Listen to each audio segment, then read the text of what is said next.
안녕하세요. 부여다 입시과 대표 이우승입니다. 오늘은 대학 주제는 아니고요. 근 10년간 학생들을 상담하면서 부모님들이 가장 힘들어하는 부분에 대해서 말씀을 드려보고자 합니다. 분명히 걱정돼서 말한 건데 학생이 엄마, 내가 알아서 할게 라고 하는 순간 말문이 막히시죠. 더 말하면 잔소리하는 엄마가 될 것 같고, 그렇다고 놔두자니 정말 알아서 하는 건 아닌 것 같고요. 오늘은 이 말에 부모가 어떻게 반응을 해야 되는지 상황별로 현실적으로 말씀을 한번 드려볼까 합니다. 그런데 이 영상은 학생들이 봤으면 좋겠습니다. 학생들이 보면서 내가 어떻게 고쳐야 되는지, 어떤 상황인지를 분명히 인식하고 부모님의 관심을 간섭으로 느끼지 않으셨으면 좋겠습니다. 일단은 왜 학생들이 내가 알아서 할게 라고 하는지부터 알아봐야 됩니다. 첫 번째는 진짜 독립심의 표현인 경우, 아이가 스스로 해보고 싶은 마음이 있고 통제받고 싶지 않고 부모에게 인정받고 싶은 마음도 있는 학생들이 보통 이런 경우입니다. 두 번째로는 간섭을 피하려는 경우입니다. 공부나 생활 습관에 대해 압박을 느끼고 있거나 부모의 말이 시작되면 길어질 걸 아니까 먼저 차단하는 것, 그리고 실제로 계획은 없는데 일단 대화를 끊고 싶어 하는 경우가 있고요. 세 번째로는 실패가 두려워서 방어적으로 말하는 경우입니다. 본인도 불안하고, 근데 그 불안을 들키기 싫어하고, 그래서 내가 알아서 할게 라는 말로 자기 체면을 지키려고 하는 거죠. 즉, 이 말은 독립의 선언일 수도 있고 회피의 방패일 수도 있습니다. 세 개 내용 중 첫 번째, 진짜로 알아서 하는 경우입니다. 진짜 독립심의 표현인 경우인데요. 이 경우는 아이가 부모 간섭은 싫어해도 자기 방식은 분명히 있는 경우입니다. 예를 들면 내가 알아서 할게. 오늘 8시부터 수학 오답하고 영어 단어 외울 거야. 이번 주까지 이 부분 끝내볼게. 이렇게 자기 계획을 말할 수 있는 친구고요. 그리고 부모가 한 발 물러나면 실제로 행동으로 이어지는 경우가 있습니다. 결과가 조금 부족해도 변명만 하지 않고 내가 여기는 조금 부족했어. 다음엔 이렇게 해볼게. 처럼 수정하는 학생입니다. 이런 경우만 있으면 얼마나 좋겠습니까? 안 하니까 문제죠. 다음 상황 보도록 하겠습니다. 저는 개인적으로 이 경우가 제일 위험하다라고 생각합니다. 간섭을 피하려는 경우입니다. 이 경우는 대화를 끊는 데 목적이 있는 경우가 많습니다. 그냥 내가 알아서 한다고. 됐어. 엄마는 빠져. 이렇게 말은 강한데 구체적인 계획이 없는 학생들이 있습니다. 그래서 어떻게 할 건데? 라고 물으면 짜증부터 내거나 말을 돌리는 경우죠. 그리고 시간이 지나도 행동 변화가 거의 없고요. 이때 진짜 자율성을 원하는 게 아니라 당장 압박과 잔소리를 피하고 싶은 경우가 많이 있습니다. 세 번째로는 실패가 두려운 경우입니다. 이 경우는 겉으로는 예민하거나 날카롭게 말해도 안쪽에는 불안이 있습니다. 예를 들면 부모님이 성적, 수행, 입시 얘기만 꺼내도 유독 방어적으로 반응하고 알아서 할게 라고는 하지만 표정이 불안하거나 괜히 화를 내고 방에 들어가 버리거나 시작을 계속 미루는 경우, 이 아이들은 게으르다기보다는 해봤자 못할까봐, 또 혼날까봐, 엄마 아빠 실망시킬까봐 먼저 막는 경우가 많이 있습니다. 그래서 혼내면 더 움직이지 않고요. 작은 실패에도 크게 위축되는 점이 이 학생들의 특징입니다. 여기서 부모님들이 가장 실수하는 부분들이 있는데요. 바로 감정적으로 바로 맞받아치는 것. 네가 뭘 알아서 해?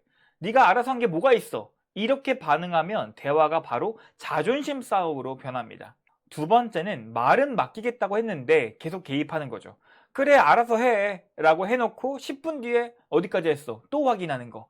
이러면 아이는 부모를 신뢰할 수 없습니다. 세 번째, 책임 기준 없이 자율성만 주는 것. 진짜 알아서 하려면 결과도 책임져야 하는데 그냥 그런 부분 없이 그래, 그냥 네 마음대로 해 라고 하면 방치가 됩니다. 자율성과 방임은 다릅니다. 그럼 어떻게 해야 되는가? 첫 번째, 감정이 아니라 사실로 받기입니다. 그래, 네가 스스로 해보겠다라는 뜻 알겠어. 좋아, 그러면 네 계획이 뭔지 한번 들어보자.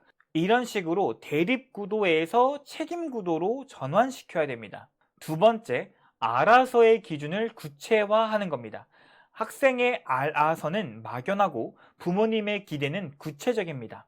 그러면 알아서 한다는 게 이번 주까지 문제집 몇 쪽 하는 건지, 시험 전까지 오답 정리하는 건지, 아니면 학원 숙제 포함하는 건지 같이 정해보자. 말이 아니라 계획으로 확인하는 것이 중요합니다. 세 번째, 자율성은 주되 책임도 같이 줘야 됩니다. 좋아, 엄마가 오늘은 더 이상 말하지 않을게. 대신에 너가 말한 계획이 지켜지는지 이번 주말에 같이 확인해보자. 너가 정한 방식으로 해보고 결과가 안 나오면 그때는 방법을 바꾸는 걸로 하자.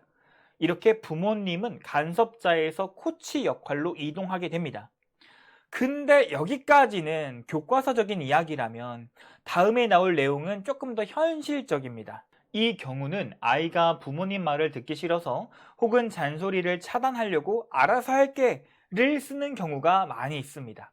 그래서 이때 부모가 더 길게 말하면 오히려 더 역효과가 납니다. 아이 입장에서는 또 시작이네가 되기 때문이죠.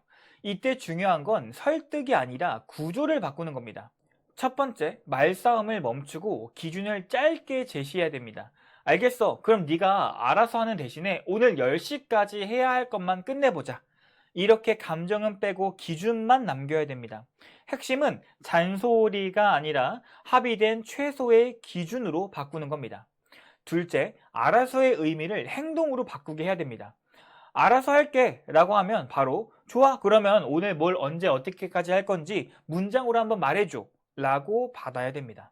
여기서 말을 못하면 진짜 자율이 아니라 회피일 가능성이 굉장히 큽니다. 부모님께서는 계획을 말할 수 있게끔 도와줘야 됩니다. 세 번째, 결과를 반드시 연결해야 됩니다.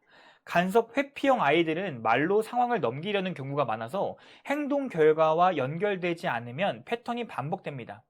예를 들면 이번 주는 너 방식대로 해봐. 대신 주말에 결과 같이 보자. 혹은 약속한 게 안 되면 다음엔 엄마 방식도 일부 받아들이는 걸로 하자. 이렇게 자율성과 책임을 묶어주셔야 됩니다. 여기서 더 중요한 게 말투인데요. 비꼬는 말, 네가 뭘 알아서 해. 이런 말은 아이를 더 방어적으로 만들 수 있습니다. 다른 한 개는 포기하는 거. 그래, 너 맘대로 해 라고 진짜 완전히 손 놓으면 아이는 자율성을 배우는 게 아니라 방치를 경험하게 됩니다. 실패를 두려워하는 아이들은 더 위험한데요. 일단은 이런 실패를 두려워하는 아이는 이번 시험 잘 봐야지, 이번엔 꼭 올려야지 같은 큰 목표 앞에서 더 얼어붙습니다. 그래서 오늘 2시간 하자가 아니라 일단 10분만 해보자. 문제 20개 말고 3개만 풀어보자. 처럼 시작 단위를 아주 잘게 쪼개셔야 됩니다. 이 아이들은 의지가 없는 게 아니라 부담이 너무 커서 못 움직이는 경우가 많습니다. 두 번째, 평가보다 상태를 먼저 읽어줘야 됩니다. 예를 들어서 학생이 내가 알아서 할게 라고 날카롭게 말할 때 또 미루네 라고 말하면 더 다칩니다. 대신에 너가 하기 싫은 게 아니라 잘 안 될까 봐 부담되는 것 같이 보여. 지금 시작이 막막한 거지 아예 하기 싫은 건 아닌 것 같아. 이렇게 마음 상태를 먼저 읽어주면 아이의 방어를 조금 내릴 수 있습니다. 이건 아이를 약하게 대하는 게 아니라 문제의 원인을 정확하게 건드리는 것입니다. 세 번째, 실패에도 관계가 무너지지 않는다는 경험을 줘야 됩니다. 실패가 두려운 아이는 성적보다 부모님 반응을 더 무서워하는 경우가 많이 있습니다. 그래서 결과가 안 좋을 때, 야, 엄마가 뭘 했어? 이렇게 가면 다음에는 대답도 안 합니다. 대신에 이번엔 결과가 조금 아쉽네. 그럼 너가 막힌 지점을 같이 한번 볼까? 못한 건 확인하지만 그걸로 끝내지 말고 다음에는 방법을 한번 찾아보자. 이렇게 가야 실패가 끝이 아니라 조정할 자료가 될 수 있습니다. 이런 경우 부모님이 피해야 될 부분들이 뭐냐면 비교하는 거, 압박하는 거, 추상적인 응원하는 거입니다. 야, 누구 집 딸내미는 잘하던데 넌 왜 그래? 는 안 돼요. 두 번째, 정신 차리고 해. 또 도움이 안 돼요. 또 할 수 있어, 열심히 하자 라는 이런 막막한 응원도 막막한 아이에게는 오히려 공허하게 들릴 수가 있습니다. 이런 아이들에게 필요한 건 응원이 아니라 구체적으로 작게 시작하는 것. 그게 가장 중요합니다. 그래서 공부에 의욕이 없는 친구한테 저는 우리 단어 3개만 외우자. 수학 2문제만 풀어보자. 이거는 10분 안에 할 수 있거든요. 이런 식으로 유도하는 겁니다. 계속 성공을 익숙하게 만드는 게 중요합니다. 그 외에도 여러 가지 상황이 참 많습니다. 첫 번째로 아이가 짜증 섞어서 말할 때 부모님은 뭔가 걱정돼서 한마디 꾸역꾸역 참다가 한마디 했는데 바로 그냥 애가 엄마한테 엄마 내가 알아서 할게 라고 날카롭게 반응하는 경우가 있죠. 이때 많은 부모님들은 순간적으로 감정이 올라오셔서 부모님도 사람인지라 야 네가 뭘 알아서 해. 너가 지금까지 알아서 한 게 뭐가 있어. 이렇게 받아치기 쉬운데 사실 이렇게 반응하면 대화가 해결로 가는 게 아니라 감정 싸움으로 됩니다. 그래서 이 상황에서 가장 중요한 건 아이의 말투에 바로 반응하지 않는 것. 짜증이 섞여 있다는 건 이미 아이도 압박을 느낄 수 있다는 뜻입니다. 그래서 먼저 너가 지금 예민한 건 알겠지만 이라고 감정을 한번 받아주고 그 다음에 분명하게 기준을 잡아주셔야 됩니다. 근데 알아서 하겠다는 말보다는 계획이 좀 따라와야 되는데 감정적이지 말고 계획으로 말해보자. 이런 식으로 말하면 부모가 아이를 이기려는 사람이 아니라 책임을 묻는 사람으로 자리 잡게 됩니다. 핵심은 말투를 문제로 삼는 게 아니라 알아서 한다는 말의 내용을 확인하는 겁니다. 즉, 이 장면에서 부모의 역할은 감정적으로 맞서는 사람들이 아니라 아이의 감정을 보듬어주고 계획으로 대화를 옮기는 사람이라고 볼 수 있겠습니다. 두 번째로는 말만 하고 행동이 없을 때입니다. 이 경우는 부모 입장에서 더 답답합니다. 아이는 자기 입으로 분명히 내가 알아서 할게 라고 했지만 며칠이 지나도 실제로 핸드폰만 보고 있는 거죠. 이럴 때 부모는 보통 두 가지 극단으로 가게 됩니다. 계속 잔소리를 하거나 아니면 포기하거나. 근데 둘 다 좋은 해결 방법이 아닙니다. 이 상황에서는 부모가 먼저 아이의 자율성을 무조건 막는 사람이 아니라는 점을 분명하게 해주는 것이 중요합니다. 엄마는 너가 스스로 하는 거 반대하지 않는다? 근데 지금 알아서가 아니라 미루는 것처럼 보여. 그래서 오늘부터 어떻게 할 건지 한번 같이 정해보자. 여기서 중요한 건 추상적인 다짐이 아니라 구체적인 실행입니다. 언제, 무엇을 어디까지 정할지 우리 함께 가보는 겁니다. 즉, 부모가 해야 될 일은 아이를 몰아붙이는 것이 아니라 자율성과 책임을 다시 연결해 주는 겁니다. 혼내는 것이 목적이 아니라 말로 끝난 자율성을 실제 행동으로 옮기게 만드는 것이 핵심입니다. 학생이 내가 알아서 할게 라고 말할 때 부모가 해야 할 일은 그 말에 감정적으로 휘둘리는 것이 아닙니다. 통제하려고 달려들 필요도 없고요. 그렇다고 그냥 손을 놓아버릴 필요도 없습니다. 정말 중요한 건 기준을 세워주는 것입니다. 알아서 하겠다면 무엇을, 언제까지, 어떻게 할 것인지 분명하게 말하고요. 그에 따른 결과도 함께 돌아보게 해야 됩니다. 결국 부모의 역할은 아이 대신 다 해주는 사람이 아니라 아이 스스로 해낼 수 있도록 기준을 잡아주는 사람입니다. 통제와 방치 사이에서 흔들리기보다 그 아이의 자율성이 책임으로 이어질 수 있도록 도와주십시오. 그것이 가장 건강한 대처라고 말할 수 있겠습니다. 학생이 엄마 내가 알아서 할게 라고 말할 때 부모 마음은 서운하고 불안할 수밖에 없습니다. 하지만 그 말에 감정적으로 반응하기보다는 정말 알아서 하겠다는 건 무엇인지 차분하게 묻는 부모가 결국 아이의 책임감을 키울 수 있다고 생각합니다.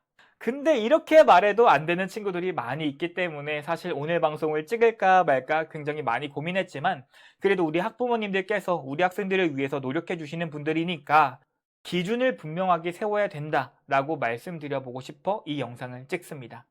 오늘 영상은 학부모님들보다 학생들이 많이 봤으면 좋겠어요. 내가 지금 어떤 상황인지를 인지하고 앞으로 나아간다면 어제보다 오늘이, 오늘보다 내일이 더 발전할 수 있고 그런 본인을 마주할 수 있을 겁니다. 오늘 방송은 여기서 마무리 짓도록 하겠습니다. 감사합니다.